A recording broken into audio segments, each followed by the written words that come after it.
Okay, Chris, so let's start from the beginning. You went from a rotary to a reel to a robot. Tell me a little bit about how we got here. I started with the rotary, then went reel, then Automower, just like you said. The reel mower just was a happenstance. I rebuilt the thing, you know, it was rusted. Chains were all rusted, didn't move. The reel was all busted up, pretty much. Not too bad, but a couple of the reels were bent. So yeah, a lot of maintenance to get that thing running, and as a reward I got nice, you know, quality of cut. I got into caring what height of cut was, and really got you inspired. It did. It got me hooked. You know, Okay. Get the reel mower, it got me hooked, and everybody says that, right? Yeah. Then I put a roller on the front, started getting the stripes. Like, oh, I like how it looks, and I got interested in the whole soil fertility part of it, and watching YouTubers like yourself, that type of stuff.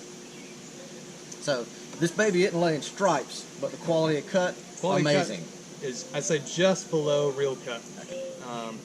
If you look at your blades super closely and carefully, if the blade's not brand new, you are getting a little bit of tearing every once in a while, but it's still a much, much cleaner cut than you'll briefly. I had kids, my time was valued a lot higher, so not having to spend 4 hours a week mowing the grass was a big deal to me. So this is freeing up all that time. Oh yeah.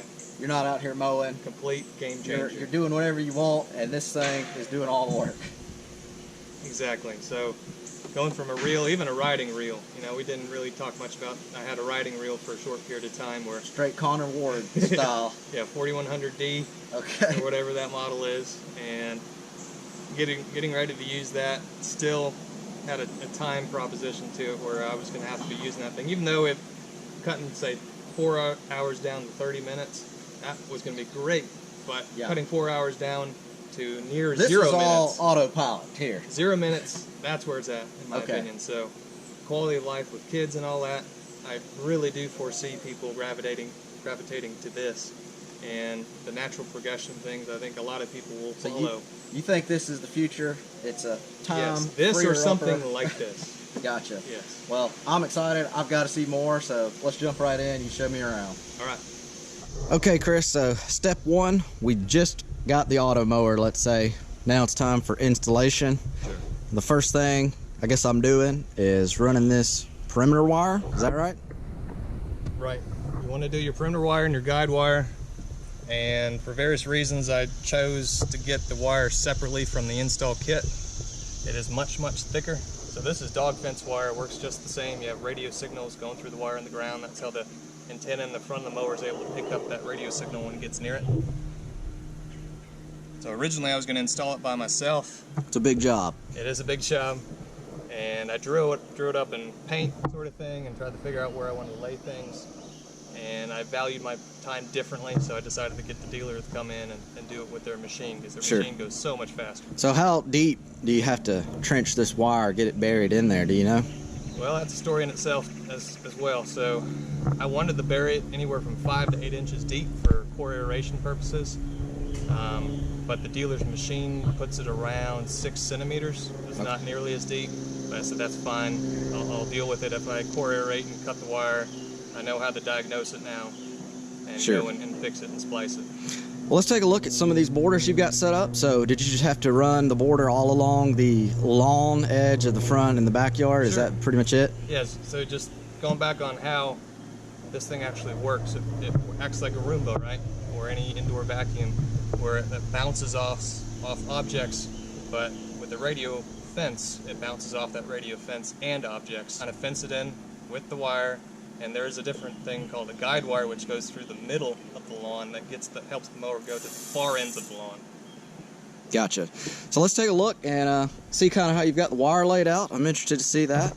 But yeah, you got the perimeter wire trenched in here, and it goes along any concrete, any shrubbery, and we'll eventually get to a point where you'll see the wire. So pretty much just on the actual border of the lawn, I mean, just like you would think. During the install, you kind of have to pick where you think you want it to be, because there's a lot of places that don't have grass right now, like right here, but I have the perimeter wire along the back side, and I have it coming around to the base station.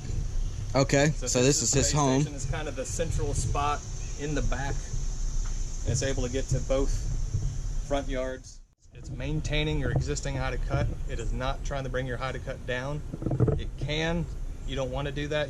When you first install it, you want to keep it as high as whatever your existing height of cut is, and bring it down if you want. But it's really designed for maintaining your existing height of cut. Just giving you that perfect look. So I've watched all sorts of videos where people throw it out onto thick, long grass, and they're expecting it to cut an inch or 2 inches off. Right. That's not what it's meant for. Yes, if it senses with the blades, there's a little bit of extra resistance. It sees the amperage difference when it's spinning that blade motor, and it'll say, okay, I think there's thicker grass here. I'm going to go in circles now, so I can get this essentially a crop circle of consistent cutting that get that back down. It works well, and it does it all the time. If it rained the previous day, you get lots of growth, obviously, and it'll start doing a lot more circles because the growth is thicker. So those blades, how they work is they're little razor blades. You have a screw set through them, and if that razor blade hits something when it's spinning, it'll fall out of the way. So it's a safety feature. I have my daughter's sunglasses from yesterday that it ran over, and we can do some close-up shots of that, of how it just nicked it up. And just real quickly, I can take the top shell off. Just little rubber grommets.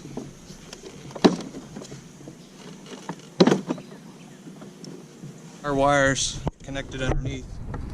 Be a little gentle with. You get the premise. And that's what it looks like, not getting cleaned at all. Let's see how hard these blades are to change. All right.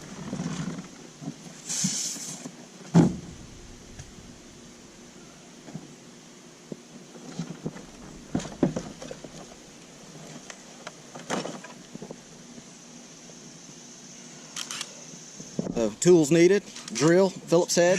Just a Phillips head. They probably don't recommend a drill sort of thing because it'd be hard on the threads, but gentle about it, should be all right. Okay. So it's just 3 blades, 3 screws, that's it. Now the screws are going to be replaced as well because they're wear items. And the trick here to getting the blade out is something with a magnet. Wow, that is fast. You get the next one.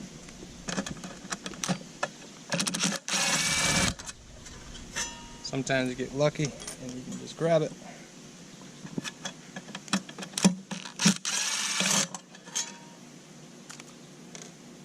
Sometimes you gotta grab it.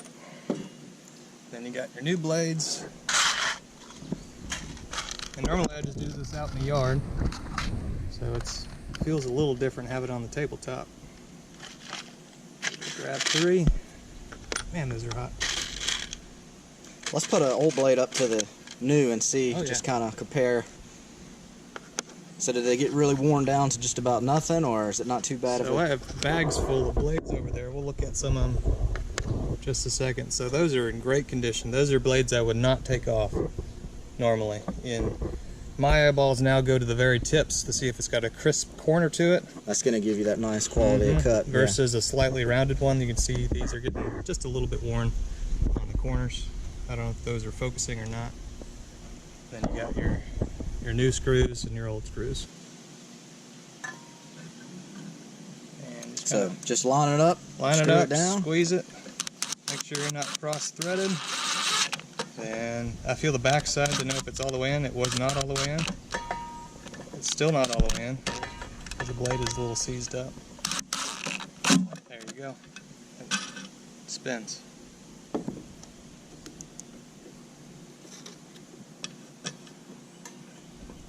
Put it in there, line it up. I sometimes pinch it.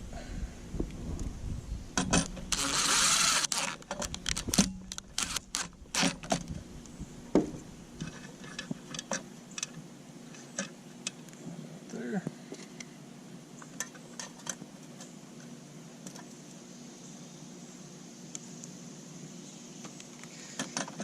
Not quite the same as sharpening on a blade on an old rotary mower, eh? Yeah, a little different. No bench and grinder this is quick. involved. Yeah, very quick. No files, no grinders. I mean, I'm talking that's 3 minutes or so, in and out. Yep.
So No if you guys want to see more of the Automower, be sure to subscribe to Chris. I'll put his channel down below. And we need to give a shout out to a couple of people here. Real Works, Brazelton, Georgia. Those guys do reel sharpening and service for reel mowers. If you are within 4 hours of those guys, Anthony and his team are the best there is. Highly recommend them, so check them out. I'll put a link to them below as well. And Chris? Shout out to AutMow dealership group that has provided this mower and did the install. They are a great group of guys. I was able to deal with them for the purchase of this mower and some questions I had before the install, bounce some ideas around. Very helpful. Very helpful, and yeah, great group of guys. Now, let's get them to come install one at my house. All right. Thank y'all for watching. See y'all next time.